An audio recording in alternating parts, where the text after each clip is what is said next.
Talk about two cases back to back. Our case two was a young lady who presented in the middle of the night, about 1 or 2 in the morning, with difficulty in breathing and tachycardia, which was going up to about 130. She looked unwell, clammy, was saturating completely normal. Blood pressure was about 100/60. She had a lactate of 4, and she was acidotic with a pH of 7.27. She's normally fit and well. She was 6 weeks postpartum, and she was not complaining of any other symptoms at all.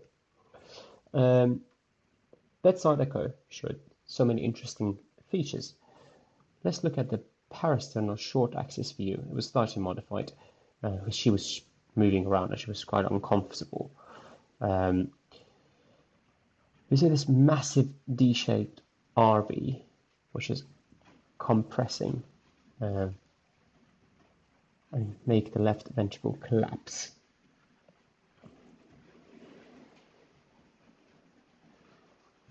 This is the apical 4-chamber view.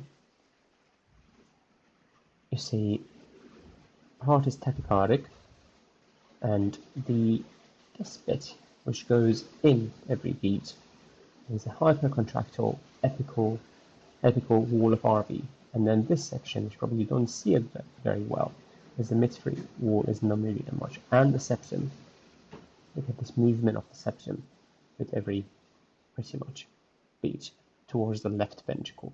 The size of the right ventricle is way bigger than the left ventricle. You can easily see it. And this is the subcostal view.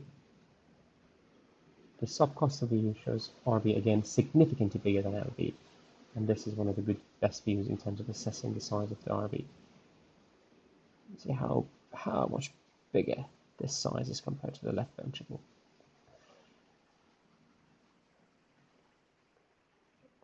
These are the echo findings of acute PE.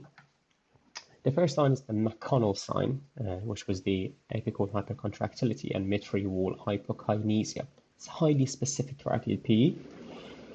Other things that you see is the D-shaped RV, which we said in the short axis view. There's all the sudden increase in size and the pressure of the right ventricle, which pushes towards the left ventricle. And you see the septum is dancing in this 4-chamber view as well. We're going to talk about case 3 now. You need to answer this without discussing the management of the acute PE. You had a 72-year-old gentleman with chest pain and difficulty in breathing, and had raised troponin, and he was being treated for STEMI.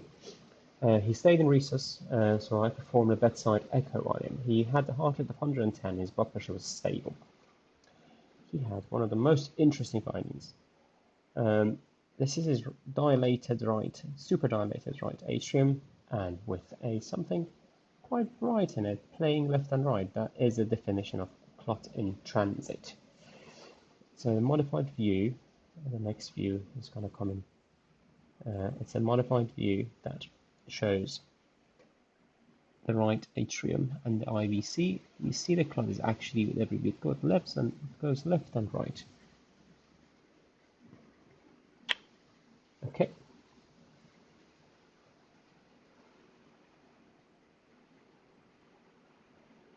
And I followed the clots towards the left femoral vein, and that's what he had. Non-compressible left femoral vein, huge clot in there. You see as much as pressure I wanted to put. See, this is a big clot in there.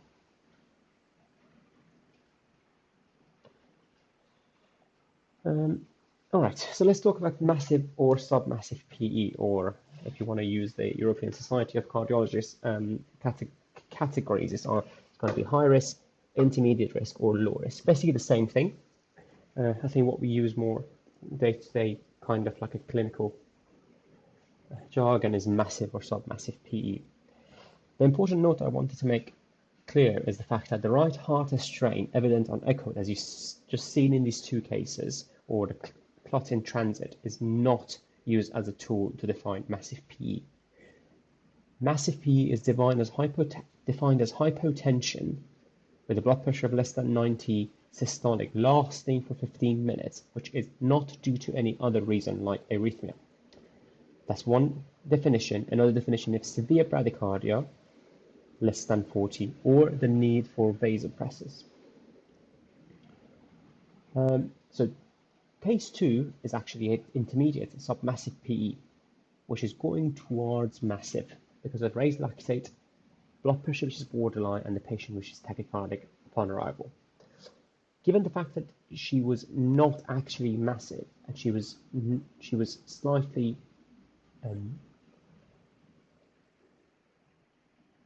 dry, we tried 250 or 500 mils of fluid, and after that, with amount of oxygen, she actually looked and felt much better.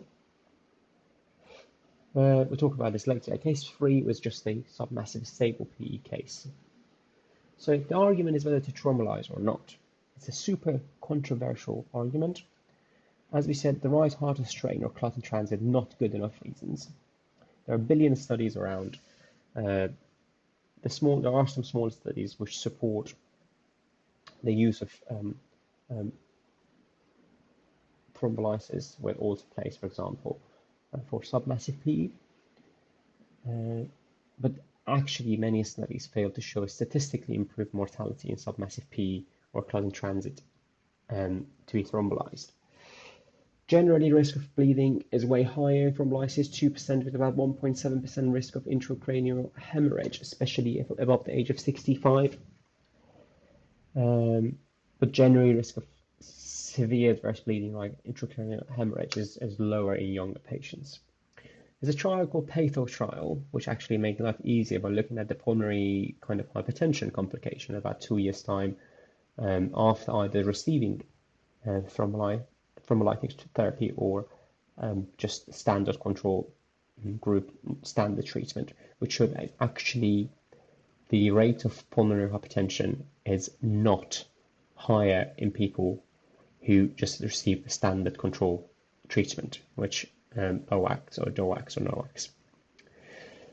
The use of half dose alteplase to 50 milligrams. There are some protocols and studies that showed in favor of this, like the MOPET trial, MOPE-T trial, but there's a new kind of like meta-analysis on New England Journal of Medicine in 2018, which actually says half dose not any better, and risk of bleeding is still the same, and you still need to do stuff because sometimes the 50 milligrams of alteplase is not actually working. What will I do? Well, it's actually a very controversial matter. If it's high risk, patient is peri-arrest or arrested, with a strong 1A evidence should be given, which is 10 milligram of alteplase stat followed by 90 milligrams over 2 hours.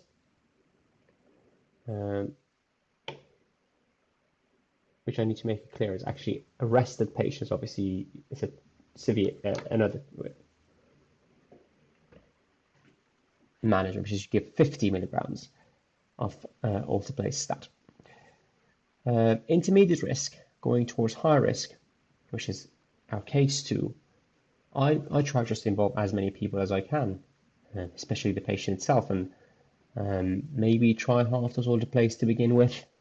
Remember, the outcome based on ESC, European Society of Cardiologists, is as good if thrombolytic therapy given within 48 hours. Our patient in case 2 responded to 500 ml of fluid because she was clinically dehydrated, and she decided that she doesn't want to be thrombolyzed. Her lactate and all of the numbers improved dramatically with just normal treatment and low molecular weight heparin after being followed up 4 days later and got discharged. The rest obviously is just going to be OAX or low molecular weight heparin, depending on your local protocol.